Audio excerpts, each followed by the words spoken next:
আমরা আমাদের বোনের তিলোত্তমার ন্যায় বিচার পাওয়ার আন্দোলনে প্রতিবাদে আমরা আছি, আমরা সেই উৎসবে আছি। না দেখুন, এটা সারা পশ্চিমবঙ্গেই এই যে স্বাস্থ্যক্ষেত্রে অরাজকতা দেখা দিয়েছে, অরাজকতার একটা পরিণাম হচ্ছে এই গন্ডগোল। সেটা মালদহে হচ্ছে, সাগর দত্তে হচ্ছে, আরজি করে হচ্ছে। কর্মবিরতি করে প্রতিবাদ করার পরও তো পরপর দুদিন মার খেলো, সেটার কি ব্যাখ্যা দেবেন তাহলে প্রশাসন? আমরা বিচারের দাবিতেই রাস্তায় আছি, কারণ আমরা মনে করছি যে আমরা যদি রাস্তায় না নামি বিচার হয়তো আমরা পাবো না। এমনিতেও যেটা হচ্ছে সেটা নিয়ে আমরা সবাই, যার সাধারণ মানুষ, খুবই হতাশায় ভুগছি। শিরদাঁড়ায় ভয়, যাদের শিরদাঁড়া নাই তারাই হাওয়ায় চলতে চাচ্ছে। আমরা উৎসবে ফিরবো না, আমাদের কোনো উৎসব বলে না, আমরা বিচার চাই। আজ আমাদের মা বোনেরা রাস্তায় বেরোতে ভয় পায়। আমি সাধারণ মানুষ হিসেবে আমি একটা কথাই বলতে চাই যে এই জিনিসটা বন্ধ করা হোক। তার জন্যই আমরা এই সংগ্রামে বেরিয়েছি। আমরা রাজপথ ছাড়িনি, ছাড়বো না। আমরা চাই লড়াই যেটা হচ্ছে চলবে, আমরা উৎসবে ফিরছি না। গত 9 আগস্ট সকাল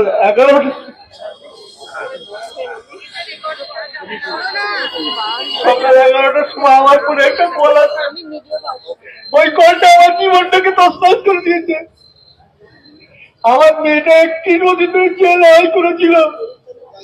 এটা তো খুব সহজ ছিল না। আমরা খুবই সাধারণ করে একটা পরিবারের সদস্য, সেখান থেকে আর মেয়েটা অনেক লড়াই করে হাতকে এখানে পৌঁছেছিল।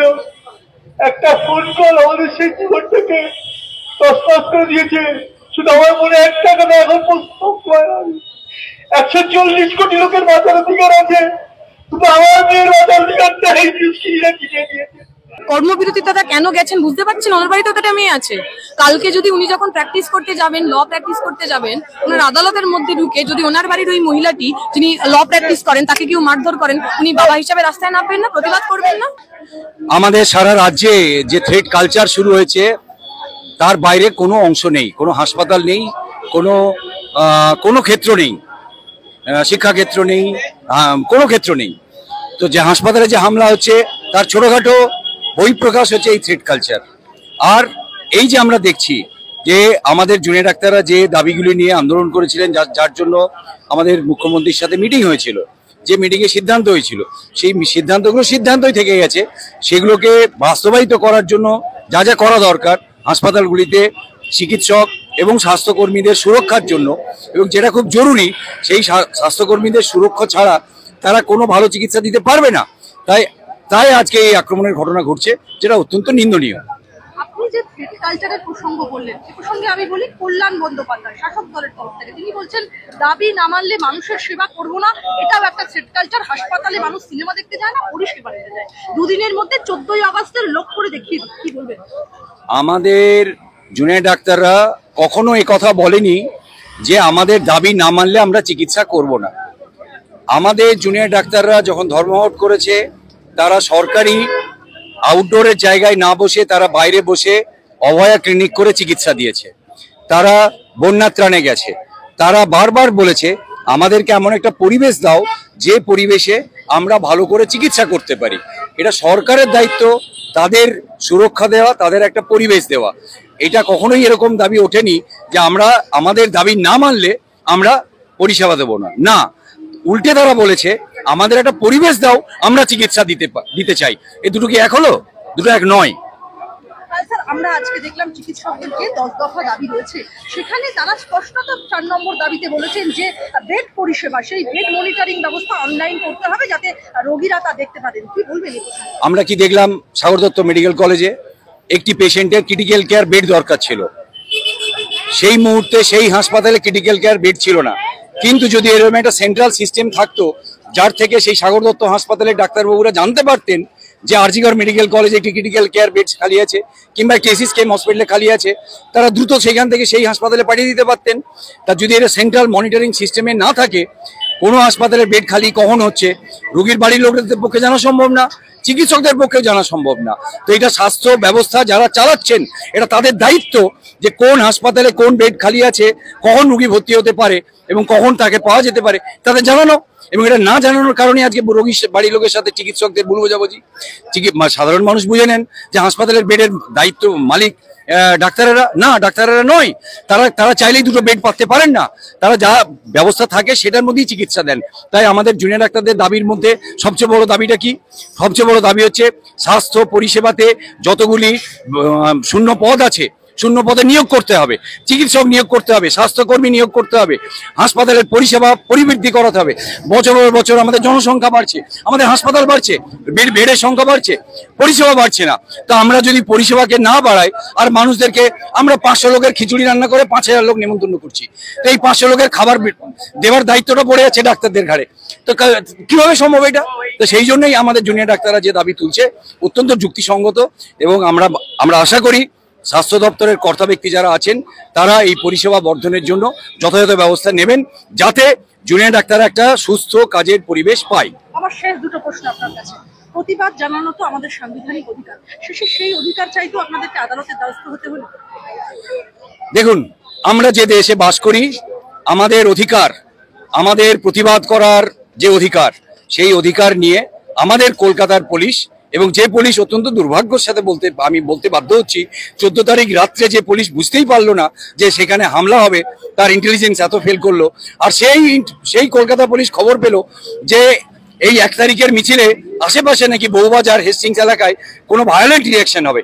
আমরা গত 53 দিন রাস্তায় আছি, শান্তিপূর্ণভাবে আছি, আমরা কোনো ব্যারিকেড ভাঙিনি, আমরা কোনো অশান্তি করিনি, আমরা কোনো ভায়োলেন্ট অ্যাকশন করিনি। তো কিভাবে পুলিশ এই কথা বলতে পারে যে এরকম ভায়োলেন্ট অ্যাকশন হবে? তাই 144 এখন 163 ধারা তিনি হেস্টিংস থানা, বউবাজার থানায় দিলেন।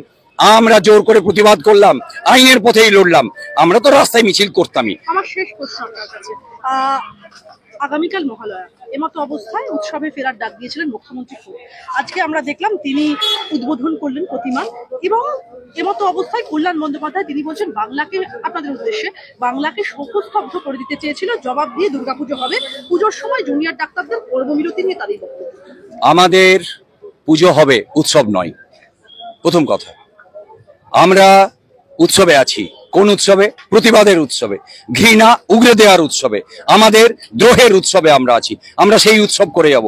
আর উৎসব আর প্রতিবাদ এরকম একটা ফুটবল খেলা নয় যে রেফারির মতো বাঁশি বাজিয়ে দিলাম, আচ্ছা বাবু তোমাদের প্রতিবাদ শেষ, এবার চলে এসো উৎসবে চলে আসো। না, আমরা বলছি এরকম কোনো রেফারি নেই যার হুইসেলের জন্য আমরা অপেক্ষা করছি। আমরা আমাদের বোনের তিলোত্তমার ন্যায় বিচার পাওয়ার আন্দোলনে, প্রতিবাদে আমরা আছি, আমরা সেই উৎসবে আছি এবং আমরা সেই উৎসবে থাকব। উনি যদি কোনো দুর্গাপুজো উদ্বোধন করে কোনো মানুষকে খুশি করতে পারেন তিনি করুন, তিনি যদি নিজে খুশি হন, কিন্তু আমরা আমাদের প্রতিবাদের উৎসবে আছি এবং থাকবো। না দেখুন, এটা সারা পশ্চিমবঙ্গেই এই যে স্বাস্থ্যক্ষেত্রে অরাজকতা দেখা দিয়েছে, অরাজকতার একটা পরিণাম হচ্ছে এই গন্ডগোল। সেটা মালদহে হচ্ছে, সাগর দত্তে হচ্ছে, আরজি করে হচ্ছে, প্রতিটা জায়গাতেই হচ্ছে। এই যে প্রশাসনের, আইনের শাসনের অভাব হচ্ছে এর মেন কারণ।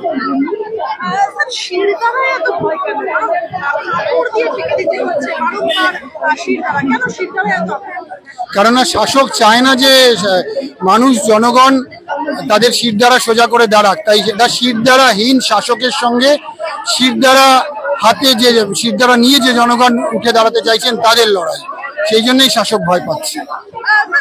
আমরা দেখেছিলাম মুখ্যমন্ত্রী তিনি বলেছিলেন থিমের পুজো, আমরা জানি সে থিম করার অধিকার সবার আছে। আজকে তিনি কিছু হচ্ছেন কেন তার সেই জায়গায়? সেটাই তো আমরা বলছি যে শুধু দেখুন সুইচ অন সুইচ অফ করার মতো আজকে আমাদের প্রতিবাদ শেষ বা শোক শেষ আর আজকে পুজো শুরু বা উৎসব শুরু, এরকম তো করা যায় না। নিশ্চয়ই দুর্গাপুজো বাঙালির সবচেয়ে বড় উৎসব, কিন্তু এটাও ঠিক যে ঘটনা আজকে পশ্চিমবঙ্গের বুকে, আরজি করের বুকে ঘটে গেছে, সেটা সারা পৃথিবীর পক্ষে একটা অভূতপূর্ব এবং নিন্দনীয় ঘটনা, নারকীয় ঘটনা। তাই তার প্রতিবাদ এইভাবে উৎসবের দোহাই দিয়ে থামিয়ে দেওয়া যাবে। কল্যাণ বন্দ্যোপাধ্যায় তিনি শাসক দলের একজন এমপি, তিনি বলছেন দাবি না মানলে মানুষের সেবা করবো না, এটাও একটা থ্রেট কালচার। হাসপাতালে মানুষ সিনেমা দেখতে যায় না, পরিষেবা নিতে যায়। 2 দিনের মধ্যে 14ই আগস্টের লোক করে দেখিয়ে।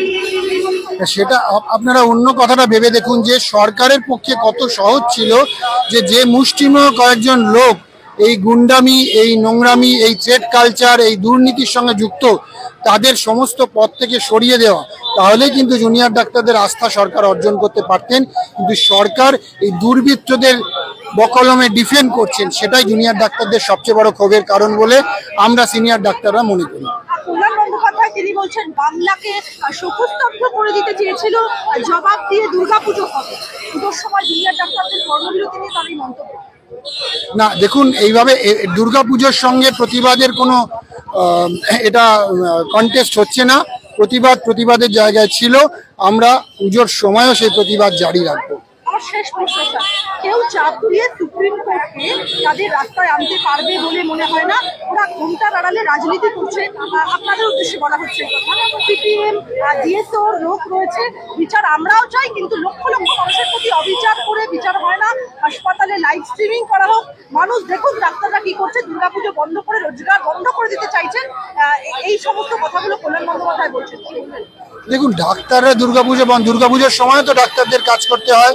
এখনো সিনিয়র চিকিৎসকরা অনেক বেশি করে কাজ করছেন, তবেই হাসপাতালের পরিষেবা চালু আছে। এমার্জেন্সি পরিষেবা একটুও বিঘ্নিত হয়নি। সুতরাং দুর্গাপুজোর দোহাই দিয়ে চিকিৎসকদের আন্দোলনকে এইভাবে বন্ধ করে দেওয়া যাবে। আমার শেষ প্রশ্ন আপনার কাছে, প্রতিবাদ করা তো আমাদের সংবিধানগত অধিকার, সেই সংবিধানগত অধিকারও এবারে অধিকার প্রয়োগ করতেও শেষমেশ আদালতে যেতে হলো। সেটাই, আদালত তার উচিত জবাব দিয়েছেন। আদালত কলকাতা পুলিশকে বলেছেন যে যদি দুর্গাপুজো বন্ধ করা যায় তবেই জমায়েত বন্ধ করা যাবে। প্রতিবাদের অধিকার এইভাবে ছিনিয়ে নেওয়া যায় না। এবং আমরা যে সময়ে যে রাস্তায় মিছিল করতে চেয়েছিলাম, আদালত আমাদের সেই সময়ে 5টা থেকে 8টা সেই একই রুটে মিছিল করার পারমিশন দিয়েছে। বলার মানে আর কত বলতে হবে, কারণ এমন কোনো ক্ষেত্র তো থাকছে না যেখানে গন্ডগোল হচ্ছে না। একটা ছেড়ে একটা রোজ একটা না একটা কিছু গন্ডগোল চলছে।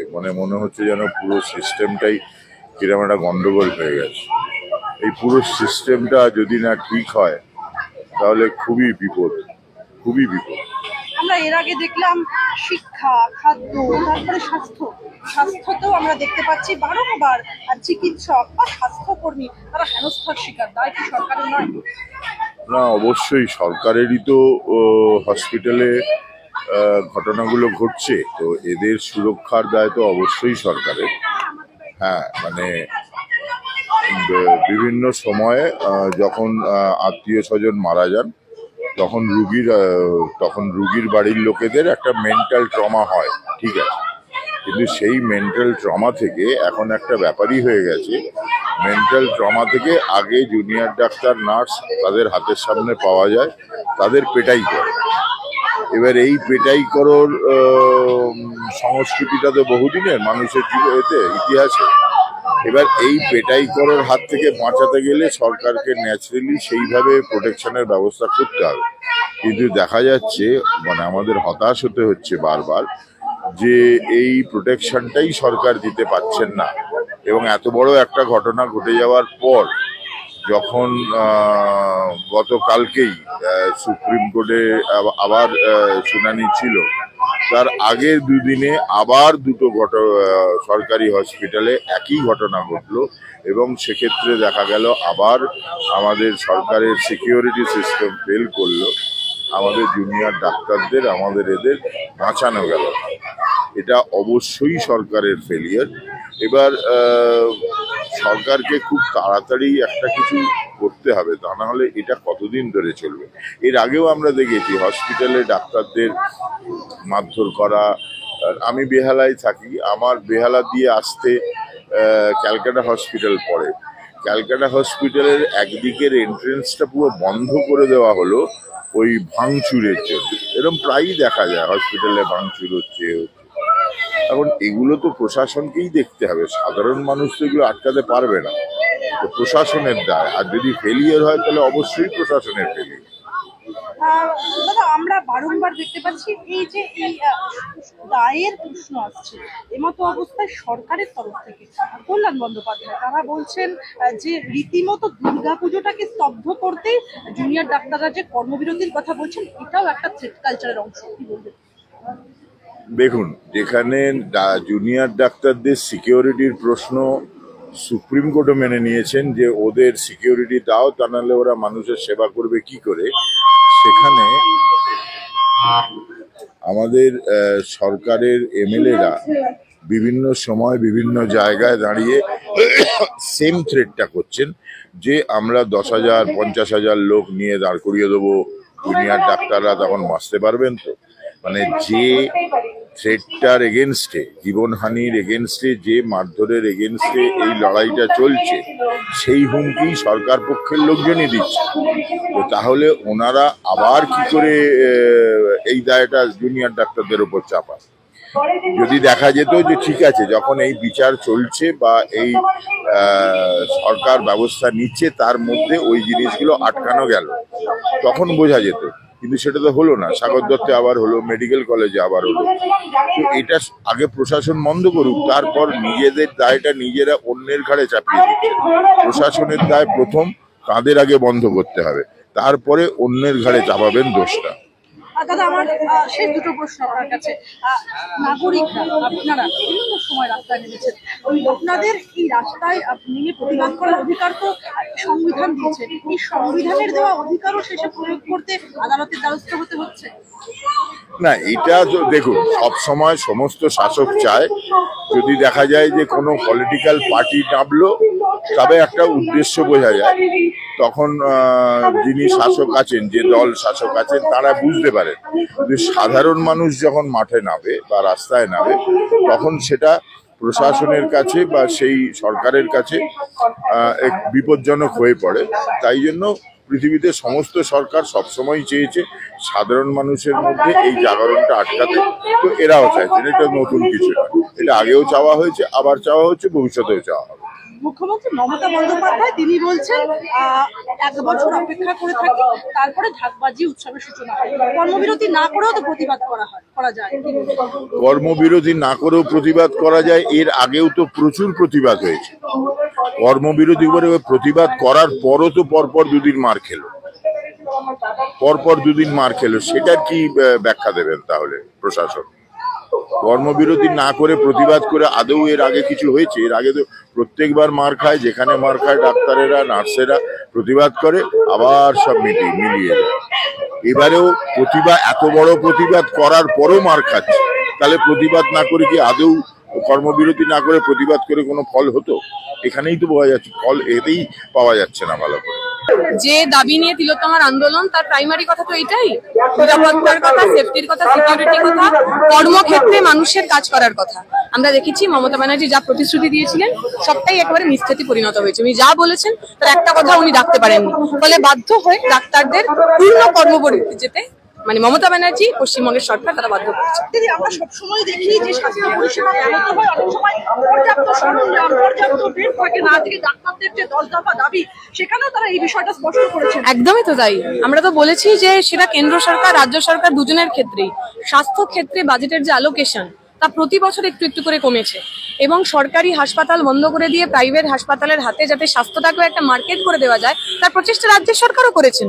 আজকে ওনারা নার্সিং হোমের বিরুদ্ধে কথা বলছেন, চক্রের বিরুদ্ধে কথা বলছেন। তৃণমূল নেতাদের দেখুন তো, কতগুলো ডাক্তারি নেতার নিজেদের পার্সোনাল নার্সিং হোম রয়েছে। আমরা তো দেখলাম সুদীপ্ত রায়, শ্রীরামপুরের এমএলএ, তার নার্সিং হোমে হানা দিতে হলো সিবিআই-ইডি কে। তাহলে এই যে পুরো চক্র চলছে, যে চক্র সাধারণ মানুষের কাছ থেকে স্বাস্থ্য পরিষেবা কেড়ে সেগুলো এই প্রাইভেটাইজেশন করতে চান, এই ব্যবসায়ী লোকেদের হাতে ছেড়ে দিতে চান, এই আন্দোলন তাদের বিরুদ্ধে। প্রতিবাদে যে সামিল হয়েছে, এই প্রতিবাদ তো সাংবিধানিক অধিকার, সেই সাংবিধানিক অধিকার চাইতেও হাইকোর্টের দ্বারস্থ হতে হচ্ছে। পশ্চিমবঙ্গে নাগরিক অধিকার পাওয়ার জন্য আমাদের কোর্ট পর্যন্ত দৌড়াতে হচ্ছে, কারণ পশ্চিমবঙ্গের সরকার ঠিক করে নিয়েছে আমাদের নাগরিক অধিকার, ভালো থাকার অধিকার, কথা বলার অধিকার, সেই একটা অধিকার ওনারা স্বাভাবিকভাবে আমাদের দেবেন না। আমার শেষ প্রশ্ন দিদি, কল্যাণ বন্দ্যোপাধ্যায় তিনি বলছেন এই যে ডাক্তাররা বারবার বলছেন কর্মবিরতিতে যাবো, এটাও দেখা থ্রেট কালচার, পারলে 14ই আগস্টের মতো করে দেখা। 14ই আগস্টে তৃণমূলীরা যে আরজি কর ভাঙচুর করেছিল সেইটা করার কথা উনি বলছেন নাকি? কি বলতে চাইছেন? তো 14 তারিখের মতো কি করে দেখাবো আমরা? পশ্চিমবঙ্গের মানুষ এই 2 মাস ধরে রাস্তায় রয়েছেন, তাতে ওনার শান্তি হচ্ছে না। কর্মবিরতিতে তারা কেন গেছেন বুঝতে পারছেন? ওনার বাড়িতে ওটা মেয়ে আছে। কালকে যদি উনি যখন প্র্যাকটিস করতে যাবেন, ল প্র্যাকটিস করতে যাবেন, ওনার আদালতের মধ্যে ঢুকে যদি ওনার বাড়ির ওই মহিলাটি যিনি ল প্র্যাকটিস করেন তাকে কেউ মারধর করেন, উনি বাবা হিসাবে রাস্তায় নামবেন না, প্রতিবাদ করবেন না? আমরা বলবো তৃণমূলের নেতা মন্ত্রীদের আগে আপনারা মানুষ হন, তারপরে জনপ্রতিনিধি হবে। তদন্ত নিয়ে কি বলবেন? আমরা চাই তদন্ত তাড়াতাড়ি হোক, যত সত্তর সম্ভব তত তাড়াতাড়ি হোক। সিবিআই এর ট্র্যাক রেকর্ড ভালো না, আমরা আশা করবো at least this time the track record will be broken. আমরা বিচারের দাবিতেই রাস্তায় আছি, কারণ আমরা মনে করছি যে আমরা যদি রাস্তায় না নামি বিচার হয়তো আমরা পাবো না। এমনিতেও যেটা হচ্ছে সেটা নিয়ে আমরা সবাই, যার সাধারণ মানুষ, খুবই হতাশায় ভুগছি। তো সুতরাং পথে নেমে আমরা যখন আরো দেখছি আমাদের মতো আরো অনেক মানুষ পথে নেমেছে একই উদ্দেশ্যে বিচারের দাবিতে, সেখানে কোথাও যেন একটা আমরা আশার আলো দেখতে পাচ্ছি। এই পুজোর আগে, এই পুজোর আনন্দের মধ্যে আমরা যেন অভয়াকে না ভুলে যাই, আমরা যেন তার বিচারের দাবিতে রাস্তাতেই থাকি। দেখুন, সেটা মানুষের নিজের যা ইচ্ছে, কাউকে তো জোর করে আটকানোর কিছু নেই, কাউকে জোর করে পথে নামানোরও কিছু নেই। সবাই নিজের ইচ্ছা মতো, নিজের বিবেকের দ্বারা চালিত হয়ে নিজের মতো কাজ করবে, এটাই আমরা ভাবছি। দেখুন, সরকার দায় এড়াতে পারে না, কিন্তু ব্যাপারটা হচ্ছে যে আমরা যখন সেই মতো অন্য জায়গায় বিচার চাইছি সেটাও তো পাচ্ছি না। আমরা বিচারের জায়গাতে গিয়েও তো এই দাবিতেও কিছু বিচার পাচ্ছি না, যে জুনিয়র ডাক্তাররা সুরক্ষা নেই, সাধারণ মানুষের কথা তো ছেড়েই দিচ্ছি। তো সুতরাং সব মিলিয়ে আমাদের সাধারণ মানুষদের এখন পথে নামা ছাড়া আর কোনো রাস্তাই খোলা নেই। আমি বলবো যে দেয়ালে পিঠ থেকে গেছে তাদের আর পেছোবার জায়গা নেই, পিছোতে তাদের দেওয়ালে পিঠ থেকে গেছে, তাদের হয়তো এছাড়া আর কোনো রাস্তা নেই। তারা কি করবে, তাদের হয়তো প্রতিবাদের ভাষায় একটাই হয়ে গেছে। আমরা আশাবাদী, আশা করছি সিবিআই নিশ্চয়ই কিছু বার করবে। আমরা আশা আছি, এইসব চুনোপুটি নয়, মাথা ধরতে হবে। আর যারা এই দর্শকদের আড়াল করতে চাইছে তাদের ধরতে হবে, এটা আমাদের ডিমান্ড। We want justice. আমরা তিলোত্তমার একাংশের মতে বারংবার চিকিৎসকরা, স্বাস্থ্যকর্মীরা বারংবার তারা হেনস্থার শিকার হচ্ছে। এই দায় কি সরকার এড়াতে পারে? একদমই না। তাদের কোনো নিরাপত্তা নেই, হসপিটালে নিরাপত্তা নেই, ডাক্তাররা মার খাচ্ছে, এর দায় সরকারের। আমরা দেখলাম কল্যাণ বন্দ্যোপাধ্যায়, তিনি বলছেন এই যে চিকিৎসকরা বারংবার কর্মবিরতিতে যাচ্ছেন, এটাও তো এক ধরনের থ্রেট কালচার। একদম, অবশ্যই। চিকিৎসকদের থ্রেট কালচার দেওয়া হচ্ছে, সেই জন্য ওনারা আন্দোলনে যাচ্ছেন। আপনারা বলেছিলেন উৎসবে ফিরবেন না, মুখ্যমন্ত্রী আজকে নিজেও পুজোর উদ্বোধন করলেন, কি বলবেন? ওনারা তো সবসময় উৎসবে আছেন, কিন্তু আমরা বিচার চাইছি। অবশ্যই বাচ্চারা আনন্দ করবে, নিশ্চয়ই করবে, কিন্তু আমরা ব্যক্তিগতভাবে আমরা উৎসবে ফিরছি না। শিরদাঁড়াই ভয়, যাদের শিরদাঁড়া নাই তারাই হাওয়ায় চটি চাটছে, এবং শিরদাঁড়াকে ওনার সব থেকে বড় ভয়। উনি ভয় পাচ্ছেন, মুখ্যমন্ত্রী ভয় পাচ্ছেন যে জন অভ্যুত্থান হচ্ছে, এটাকে মুখ্যমন্ত্রী ভয় পাচ্ছেন। দলমত নির্বিশেষে জন অভ্যুত্থানকে মুখ্যমন্ত্রী ভয় পাচ্ছেন। আমরা একটাই কথা বলতে চাই, আমরা উৎসবে ফিরবো না, আমাদের কোনো উৎসব বলে না, আমরা বিচার চাই। আজ আমাদের মা বোনেরা রাস্তায় বেরোতে ভয় পায়। আমি সাধারণ মানুষ হিসেবে আমি একটা কথাই বলতে চাই যে এই জিনিসটা বন্ধ করা হোক, তার জন্যই আমরা এই সংগ্রামে বেরিয়েছি। আমরা রাজপথ ছাড়িনি, ছাড়বো না। আমরা চাই লড়াই যেটা হচ্ছে চলবে, আমরা উৎসবে ফিরছি না।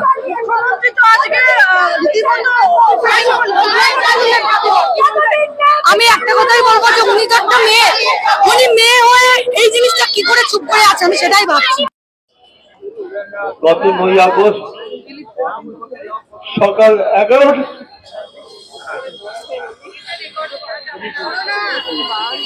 11টার সময় আমার করে একটা কল আছে, ওই কলটা আমার জীবনটাকে তছনছ করে দিয়েছে। আমার মেয়েটা একটি নদীতে জেল করেছিল, এটা তো খুব সহজ ছিল না। আমরা খুবই সাধারণ করে একটা পরিবারের সদস্য, সেখান থেকে আর মেয়েটা অনেক লড়াই করে আজকে এখানে পৌঁছেছিল।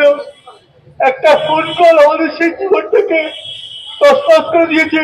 শুধু আমার মনে একটা কথা এখন